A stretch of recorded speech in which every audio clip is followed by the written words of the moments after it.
नमस्ते, मेरा नाम यज्ञा शाह है और ये मेरी बेटी है दिवांशी शाह। इसको सर्दी खांसी की प्रॉब्लम बहुत ज़्यादा थी। एलोपैथी मेडिसिन मैंने की है लेकिन उससे कुछ रिजल्ट नहीं मिला था मुझे।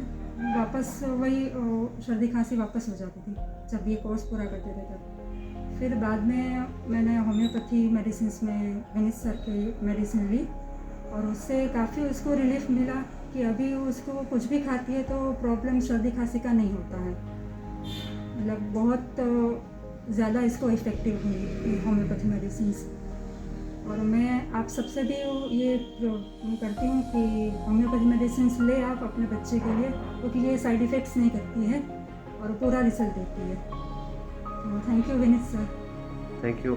पहले बार बार इसको सर्दी खांसी हो जाया करती थी, हाँ, बुखार कुछ भी आ जाया करता ठंडा था। या अच्छा, खट्टा या कुछ भी कुछ भी स्वीट्स लिया खाती थी, थोड़ा सा भी खाती थी तो उसको गले में खराश होती थी, अच्छा, रेडनेस, हाँ हाँ, और फिर सर्दी खांसी और बुखार होता था, ये बार बार होता ये था। बार बार होता पर था। अब स्थिति वो नहीं है, अब ये नहीं है जो बार बार होता था हाँ, वो नहीं है। अब जैसे पहले वो वेदर चेंज होता था हाँ तो हाँ उसको भी हाँ, इफेक्ट हो जाता था। बिल्कुल बिल्कुल, अब उससे ये भी वेदर इफेक्ट। चेंज का भी हाँ कुछ प्रॉब्लम नहीं है इसको। बिल्कुल, अब जैसे अभी भी वेदर चेंज हो रहा है हाँ, तो उसमें कोई भी परेशानी कुछ नहीं भी है। नहीं, ये सब आराम से खा सकती है। दही पहले खा नहीं सकती थी दही नहीं खा सकती जी, थी, दही से अब भी ये इसको दही परेशानी। आराम से खा सकती है कभी भी। ओके मतलब रात को ओके, भी थोड़ा खा लेती है तो भी कुछ प्रॉब्लम नहीं मतलब होती काफी है। लंबा समय परेशान रही है हाँ, पहले, लंबा समय परेशान रही और है। अब बिल्कुल कुछ नहीं है, क्यों अब देवांशी? बिल्कुल कुछ नहीं है। Good, very good, thank you, thank you.